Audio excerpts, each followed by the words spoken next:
It's time for really quick equity and excellence in teaching tips. I am your host, Michelle Singh, an educator, professor, author, student, and mother. I'm happy to share this topic from the Equal methodology, which is a framework for diversity, equity, and inclusion in education. So let's get right into our conversation.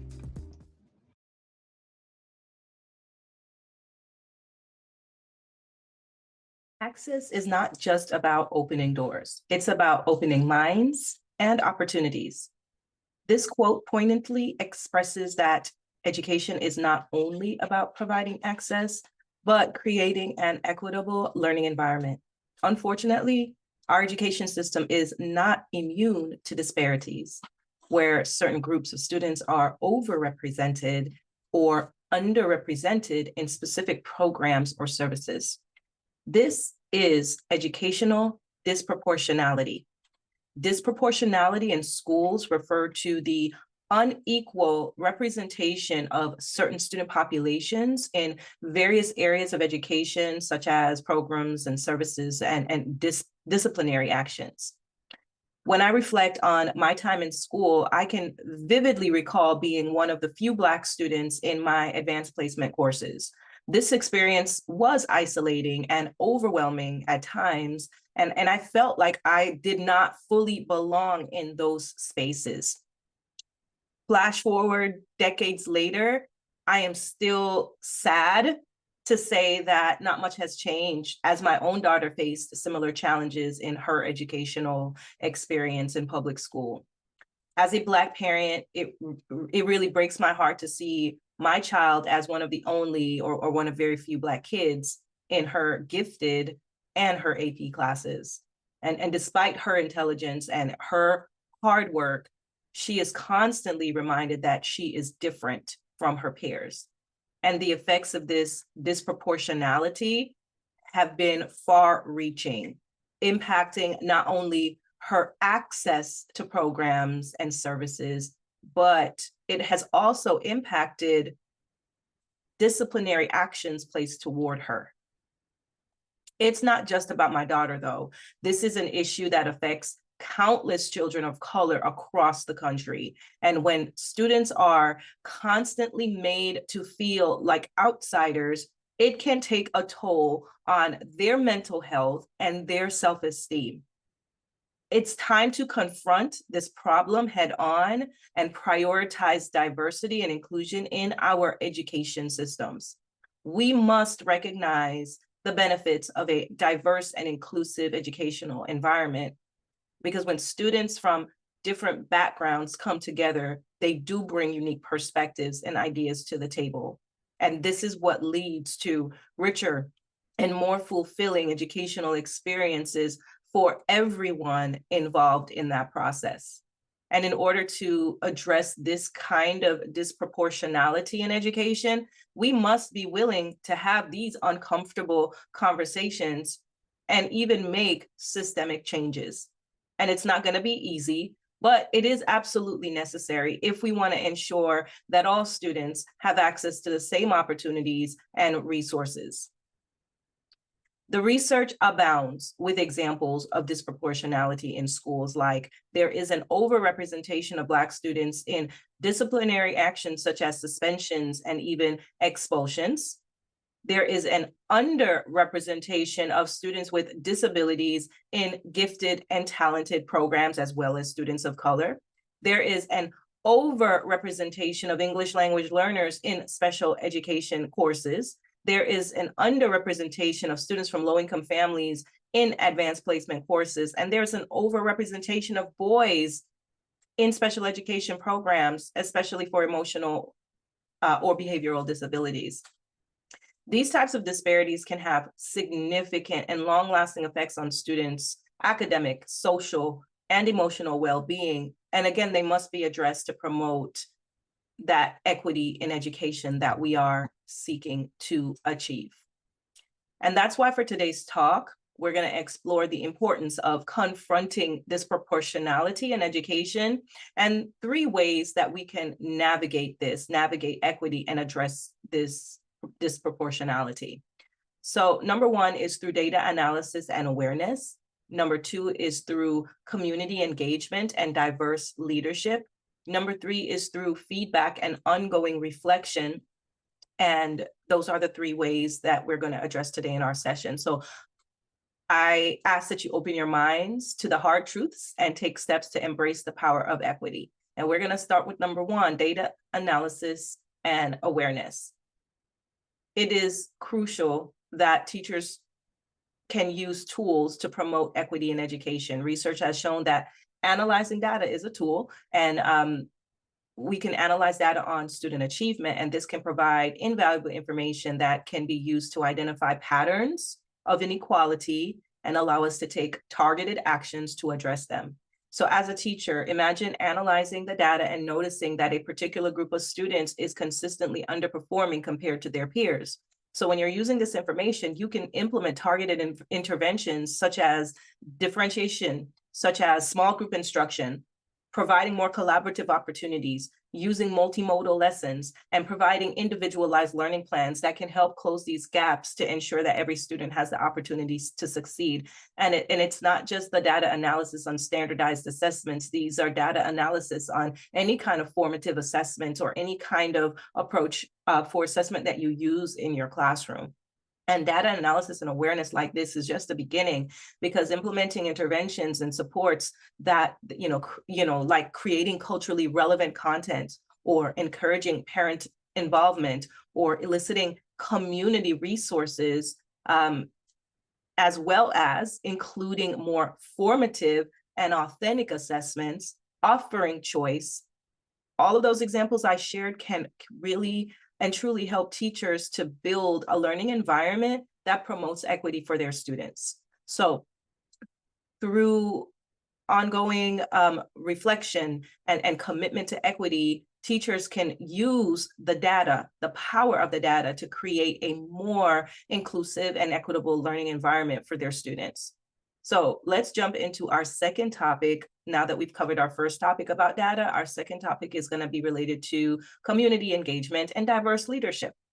So community engagement and diverse leadership are powerful forces to confront the issue of disproportionality in education. So when we involve community stakeholders and our parents and our families, we can offer visions of diverse leadership and hope to students and expose them to racial, ethnic, cultural, and linguistic diversities that are present in the communities in which they live, right? So in the classroom, this can take many forms. For example, it can look like partnering with local organizations such as community centers or nonprofits who can provide additional resources and supports for students and even support for parents and families.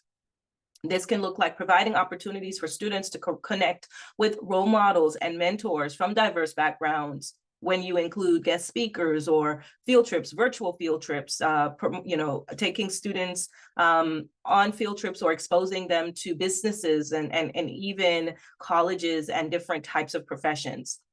This can look like encouraging parent and community volunteerism in the classroom and school, including parents in decision-making committees and help, allowing them to provide input on practices and even policies. So these are all a few ways that community engagement can be built into the culture of the classroom as well as the school. And the benefits for students, particularly students of color, are numerous, right? When they are seeing teachers and leaders and people in positions of power who look like them, they will feel valued, they will feel seen. And this can help them to have a stronger sense of belonging in that school culture, in that classroom culture, within that community in general, that educational community. Research has shown that students of color perform better academically when they have teachers and leaders who are culturally responsive and understand the unique challenges they face. And so by investing in these students' success, by believing in their ability to achieve, when you involve community engagement or community leaders or community organizations that are diverse and expose students to this level of diverse leadership, you're boosting their motivation, you're boosting their engagement, and you're boosting their achievement ultimately in the learning. So Again, engaging with the diverse communities can provide schools with greater access to resources and supports that can help to address the disparities, and it can help to close gaps that exist in the educational experiences, especially for students of color. It can provide opportunities for students of all backgrounds to learn from one another and gain a deeper understanding of different perspectives and experiences. Finally, engaging with diverse communities can help schools to build stronger relationships with the families and the communities and whatever other stakeholders are part of the success of the students. And again, this will help to foster a more inclusive and supportive learning environment for all students. So you can see that community engagement and diverse leadership are really crucial elements to confronting that disproportionality. When you're building these partnerships and fostering engagement with those diverse community members, you're creating a more inclusive and supportive environment that benefits all students and all stakeholders. All right, so now that we've addressed topic number 2, we're going to move on to topic number 3, which is about feedback and ongoing reflection. So when it comes to feedback and ongoing reflection, these are effective tools for teaching and learning in general, right? But they are also key to tackling inequity and also promoting diversity in the classroom. So as a teacher, engaging in ongoing reflection and welcoming feedback can help to create learning environments that value students regardless of their background. So what exactly does feedback and ongoing reflection look like in the classroom? So for teachers, it could take various forms. Regular self-reflection can help teachers identify and address biases that may contribute to certain inequalities that are present in the classroom. Teachers can seek feedback from their students, they can analyze student data, and they can collaborate with colleagues and community stakeholders to help implement more equitable practices. And for students, feedback and ongoing reflection is just as important. This can look like peer feedback. It can look like self-reflection exercises that can promote collaboration and ownership of learning and the boost of their metacognitive skills. You know, teachers can also help students set goals, and teachers can also provide ongoing feedback for the students' progress. These are just some of the approaches that can help students improve their academic outcomes and engagement. And this is especially important for students of color who may have faced historical disparities in education. This feedback and support can really, help to give them that boost. So the benefits of feedback and ongoing reflection really does extend beyond academic success. For students, particularly students of color, they can help build the confidence in the students, improve their self-esteem, foster a sense of belonging. And for all students, it can help to promote cultural competence. It is crucial, however, to note that the success of feedback, these kinds of processes depend on the quality of questions, the quality of the feedback that is provided to the students, and the frequency in which these reflections occur in the classroom, as well as the level of support offered in response to the reflections and the feedback. So the success depends on those things: the quality, the frequency, and the support. All right. Now we are at the end of our discussion about the ways that we can navigate equity by confronting disproportionality in education. We've talked about data analysis and awareness, not just through standardized testing, but through formative assessments in general, and even observation, right? Number 2, we've talked about community engagement and diverse leadership, and how students need to see visions of themselves in the leadership that is around them. Okay, we talked about feedback, the crucial need for feedback and ongoing reflection that is quality, that is frequent, and that is supportive. So thanks for taking the time to listen, and thank you for being open to learning more about disproportionality and how to confront it. We appreciate you being on this journey of equity and excellence in teaching with us. So before you go, here's one last thing. It is critical to understand and acknowledge the existence of disparities. They do exist. We see them in front of our faces all the time. As parents, we experience parents of children of color, we experience them. Our students of color are plagued by them. So we have to understand and acknowledge that these disparities exist. And that is the first step towards promoting equity. Unfortunately, our education system is, again, not immune to these kinds of disparities. And we do see there is an overrepresentation of certain types of students in certain programs, and we do see an underrepresentation of certain types of students in certain programs or services. So how will you then open your mind about disproportionality and embrace the power of equity? What is one step that you will take to open your mind to the fact that these disproportionalities exist? What do they look like in your school, in your classroom, in just your setting in general? Let's put some actions in place to create just and inclusive classrooms that our students can be proud of and where our students can be prepared for a better future. The next move is on you.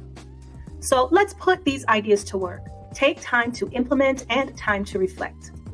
And don't forget to join the conversation. I invite you to share your thoughts and progress with our community online at LCT-E Learning. You may even use the hashtag #LearnWithLCT-E. We look forward to engaging with you. Thank you for watching.